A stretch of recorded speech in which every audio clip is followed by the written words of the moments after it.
Fast, focused, and fearless. Here's everything you need to know this rush hour of January 29, Wednesday. I'm Riza Diaz.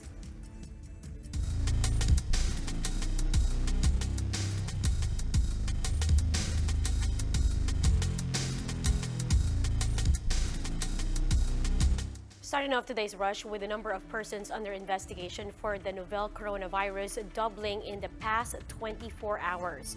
But the DOH reminds the public once again there are no confirmed nCoV cases in the country just yet. Bea Fernandez has the report. Patients under investigation or PUIs for the Wuhan coronavirus in the Philippines jumped to 24. All Chinese nationals, they had travel history to Wuhan and now show symptoms of the nCoV. Their samples will be sent to Australia for confirmation. Until then, they will remain in isolation. The test normally takes 4 to 7 days, and so the health department has already purchased nCoV primers, set to arrive from Japan in 2 days. A primer pertains to the specific sequencing of amino acid that identifies a certain virus from the others. This will save the DOH 2 days to determine if a PUI is nCoV positive. We need to get hold of this so that we can already establish our own capacity to diagnose. Meanwhile, the Department of Foreign Affairs is working on the repatriation of Filipinos at Hubei province, where Wuhan City is located. We hope that we can do it as quickly as possible. We have to take the lead from the Chinese authorities based on their own rules on the ground. However, repatriated Filipinos will undergo a 14-day quarantine. The health department assures there are enough funds to sustain expenses for the quarantine measures. Senator Bongo says the country is ready to send assets for the possible repatriation, with 30 to 50 Filipinos already expressing intent to return, but some would rather stay there. Naniniwala naman kami na malalampasan namin ng mga Pilipino dito. Pero yung iba naman po, gustong umuwi kasi siyempre nag-aalala sila. But officials also advised the public to stay calm. This after reports of transmission from those who do not display symptoms surfaced. This has not yet been confirmed. This has not been confirmed by WHO. We are working with a global team of experts looking closely at the information, studying the epidemiology of the disease. They also reiterated calls to practice proper hygiene and the wearing of masks, among others, especially when visiting hospitals or interacting with people from Wuhan. For News 5, Ria Fernandez, We Are One News. Just to reiterate, the DFA is ready to repatriate Filipinos in the Chinese city of Wuhan and the rest of Hubei province, where the 2019 nCoV is believed to have originated. Repatriated Filipinos will be subjected to a 14-day mandatory quarantine upon arrival. Now, Filipinos wishing to come home may seek arrangements with the Philippine consulate in Shanghai.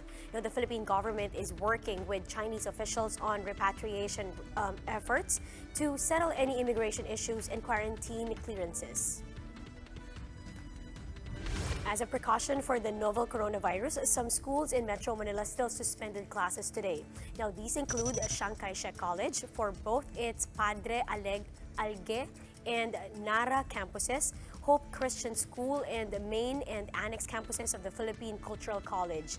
Now, same goes for St. Jude Catholic School, St. Stephen High School, Cheong Se Academy, and Uno High School.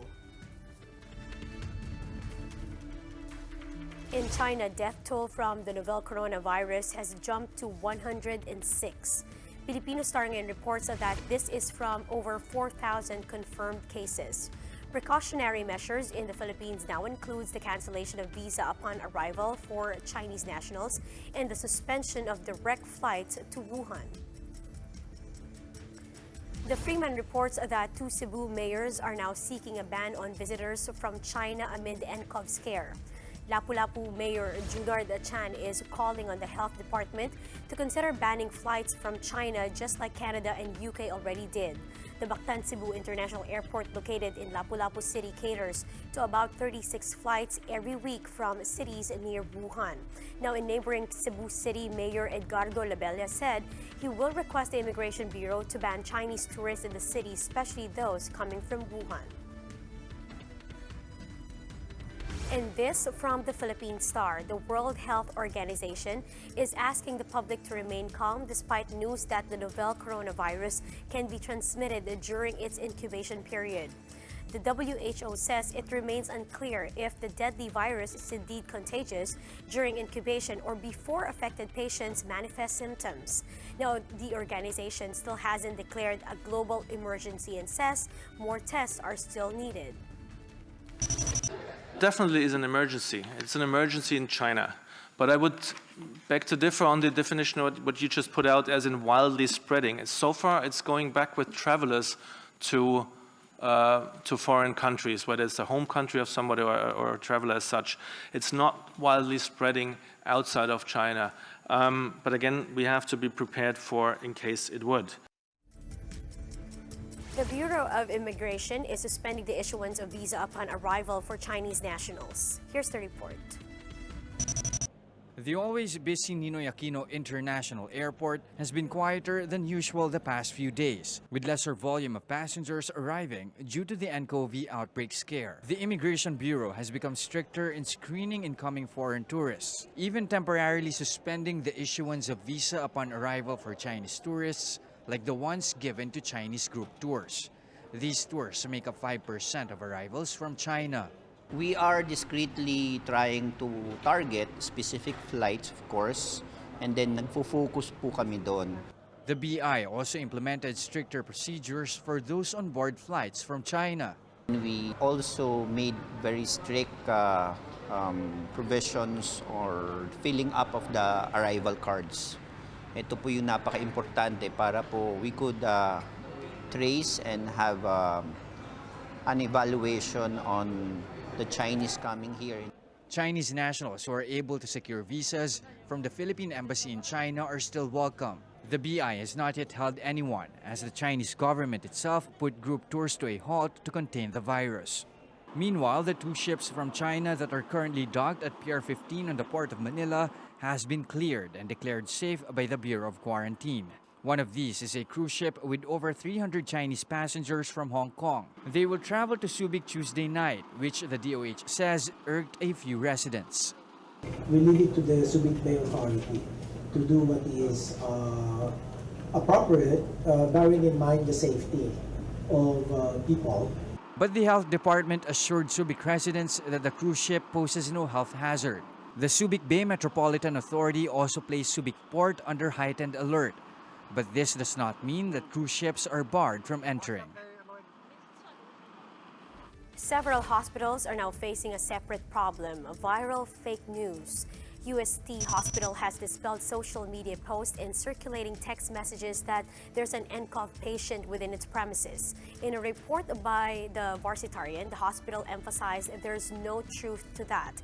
And in the event of a confirmed case, the hospital management says it has established protocols in attending to patients infected with the virus. But for the time being, UST Hospital urges the public to stop spreading fake news and instead just listen to official advisories and government sources. The medical city also denied rumors that an nCoV patient or even persons under investigation are admitted there. The hospital management says Medical City exercises the highest standards of infection control and hospital protocol amid such cases. Medical City calls for vigilance and proper hygiene in light of the nCoV scare.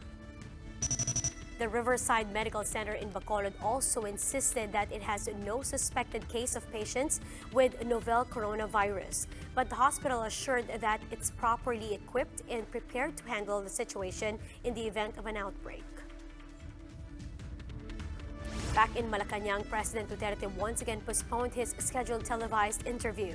This time around, presidential spokesperson Sal Panelo says Duterte was feeling under the weather after holding several meetings and poring over tons of documents. Now, Palace rescheduled the interview next week but has declined to give a specific date. The Senate probed into the alleged link between the increasing number of Chinese prostitution dens in the country and the rise of the pogo industry. Nandos Baños has the report. Just like in a restaurant menu, the prices are indicated clearly. In the secret group chat, a client looking for sex can readily find what he wants, including duration and extra services. Senator Risa Ontiveros presented the unusual menu at the Senate hearing on Tuesday. The group chat, called the Pudding Club, is open 24 hours a day and offers the services of Chinese prostitutes. The fast food rate is at 3,000 pesos for 40 minutes to 12,000 pesos for a general night package. The unlimited package costs 16,000 pesos. Another group chat offers sex workers from Russia and Korea, but at a steeper price which may go up to 45,000 pesos. Parang grab food. May menu, may presyo, then darating na lang sa hotel o condo mo. Increasingly, Filipinas have also been recruited, like Elias Karina, who testified at the hearing. She was just 15 years old when she was recruited last August to work as a massage therapist by a Chinese businessman and his Filipino wife. Magte-text ang aking boss na Pilipina sa service phone kung may customer at ibibigay yung address na pupuntahan na minsan condo, minsan hotel. Karina was able to escape, but she said another minor who is also sick is still in the prostitution den. Kahit po may sakit, nilalakad pa rin po sa mga customer. Authorities blame the rise of Chinese prostitution rackets to the growing number of Philippine offshore gaming operators or POGOs in the country. And ang ine-entertain lang nila are Chinese nationals. And most of their customers are POGO players. Mga girls naman natin dito sa Pilipinas, usually Chinese din yung nagiging customers nila. The PNP meanwhile is looking at a new modus where hotels are being used as prostitution dens, where groups of Chinese women would even check in to occupy a whole floor. I'm asking the cooperation of the hotel industry para i-report nila sa mga kinauukulan yung mga group of women's na nag-check-in sa kanila in a long-time basis, katulad ng monthly, yearly, or a weekly basis. Suspicious yan eh. In Makati alone, the police have already raided 4 hotels and they are still monitoring 5 more. Reporting for News 5, Mean Los Baños, we are One News. Residents in Batangas are starting to go back to their usual routine following weeks of displacement due to the Taal unrest. But as of the moment, medical facilities are far from being accessible. Jenny Dongan has a story. It's clean-up day for the hospital staff of the Metro Lemery Medical Center in Batangas, as operations are set to return to normal after the Taal volcano's weeks of unrest. Helping them clear the roads of ashes are soldiers and members of the Bureau of Fire Protection. Sobrang dumi, sobrang kalat, sobrang baho kasi naiwan namin ito ng basta-basta noong January 13, nung naglikasan kami, pati yung mga pasyente.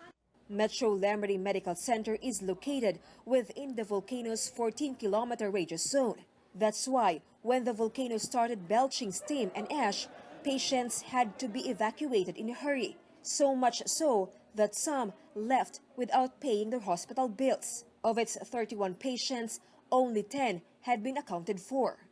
Hindi na po namin kung nakabayad baga kasi basta na lang po namin sila inilabas, transfer namin sila, nagtawag po kami ng ambulance. Hindi na namin mahahabol yun, for sure.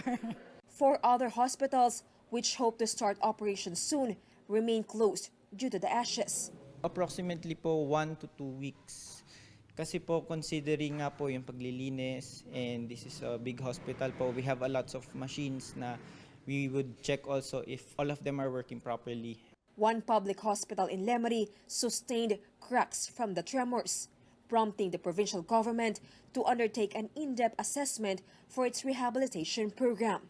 Hospitals in Lemery service residents from Agoncillo, Taal, Laurel, and Santa Teresita.